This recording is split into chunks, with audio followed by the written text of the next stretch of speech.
ჩემი მშვილებიც გახარებულები არიან. ყველას გისურვებთ კეთილდღეობას, ჯანმრთელობას, კარგად ყოფნას. საუკეთესო საჩუქარი ბავშვებისთვის პლანშეტები. ნახეთ ბავშვებო რა მოგიტანეთ? ვის უნდა პლანშეტი? ხელი აიწიოს. შენი. კიდე ვის? სიურპრიზი!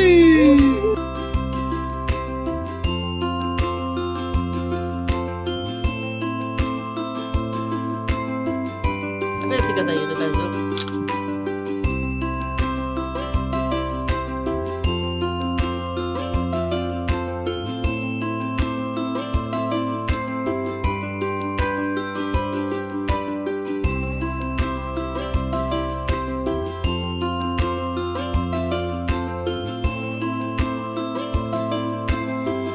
გადარიცხეთ ნებისმიერი თანხა ჩერნოვეცკის ფონდის ოფიციალური საიტის მეშვეობით.